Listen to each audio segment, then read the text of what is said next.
When words can no longer be trusted, when they've been twisted into lies and sharpened into weapons, what have we got left to communicate with that still holds true? Well, the answer may lie in two of the oldest tools that also shaped us as humans. Here at the southern tip of Africa, archaeological sites like Pinnacle Point and Blombos Cave reveal the story of our beginnings. Here, early modern humans not only learned to survive, they learned to collaborate. And for the first time, they also started to harvest food from the ocean and share it. Food that was rich in omega-3 fatty acids, nutrients that support cognitive development. And so, our ancestors started to shape stone with fire. We created art. We even made jewelry more than 75,000 years ago. Now, these are all signs of self-awareness. And this tells us something profound, that the survival of our species was not built on strength alone. It was built on our ability to understand how our thoughts and our actions affected us and all of those around us. And it is also because we had learned to trust each other. Well, now, trust is not abstract. Trust is rooted in biochemistry. When we collaborate, when we work together, and when we share food, our brains release oxytocin and dopamine. These are chemicals that make us feel rewarded and they make us feel bonded. And so trust is also a feeling, and it emerges only when we collaborate, but also when we communicate truth. So the question is, how do we actually communicate truth? Well, scientists believe that language and song emerged together, but for different purposes. Language evolved primarily as a means of exchanging information, of sharing ideas, and for collaboration, whereas song evolved as the tool we used for bonding. It was what we used for emotional communication. Singing was a way of telling the truth. And that is why when trust was broken and words were not enough, we turned to those tools that could be relied upon to carry meaning: silence and song.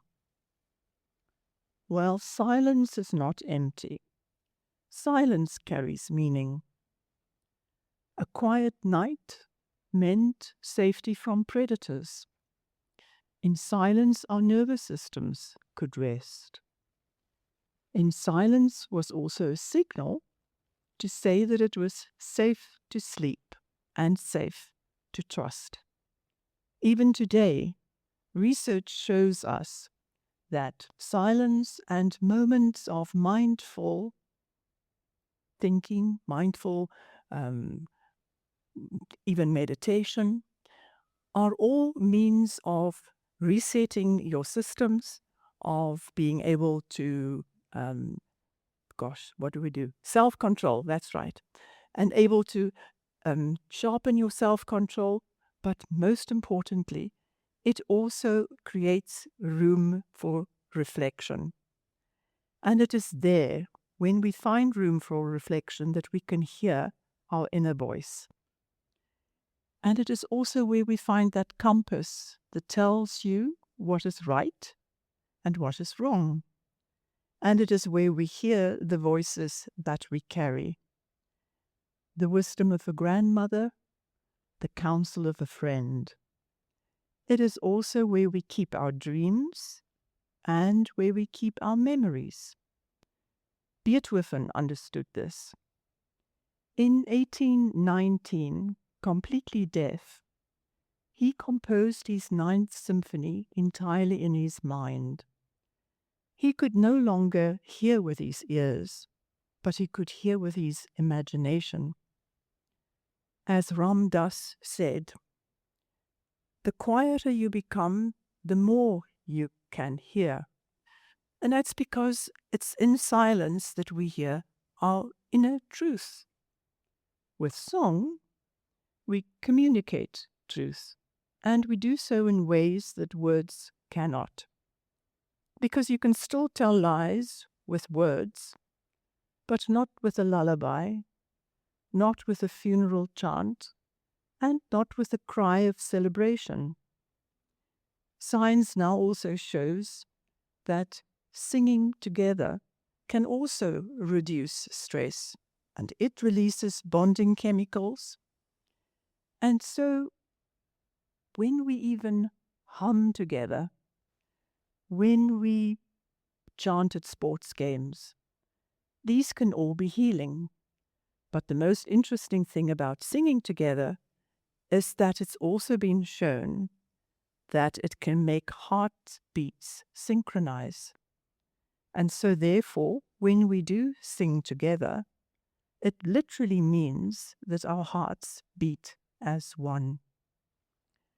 Even songs that some of us may find harsh, like heavy metal, has been shown to also assist those fans to process their anger safely rather than amplify it. Who knew? I know.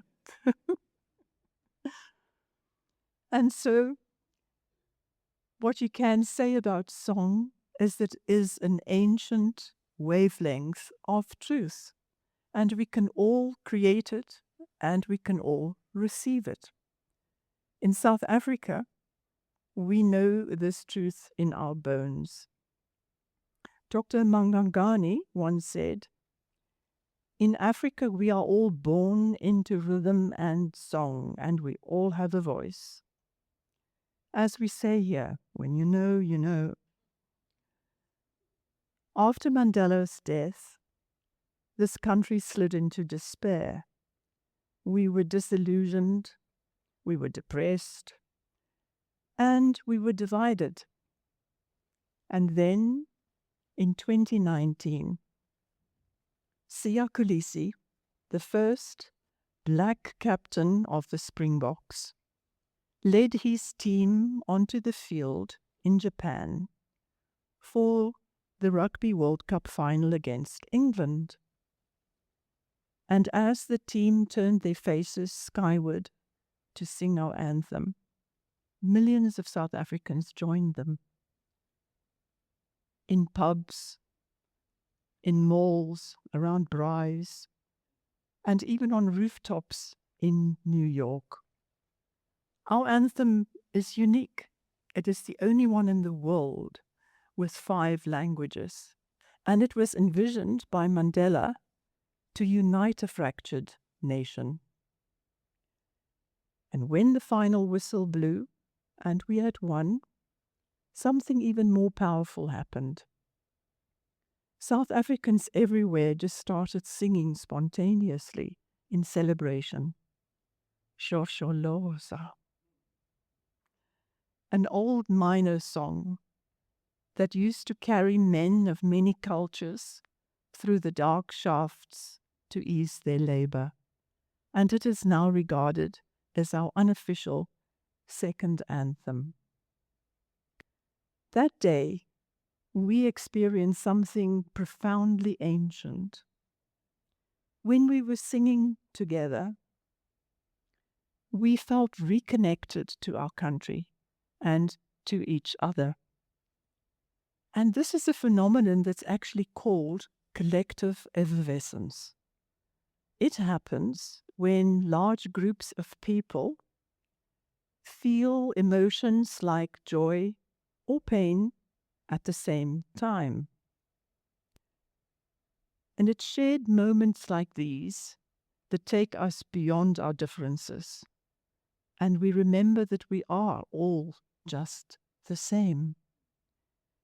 it is also a reminder that we do still have those tools to find truth and to rebuild trust. Because silence restores inner trust, song restores social trust. They are not opposites. They are part of one evolutionary system. But you can also think of it as a breath cycle. Inhale in silence to find truth. Exhale in song to share it. And so, here is my invitation. Find moments of silence and just remember who you are. And then sing wherever or with whomever you are. Sing in the stadium, sing in the shower, sing badly at karaoke, sing in the choir. Because when words fail, our voices, both silent and shared, can still carry us home.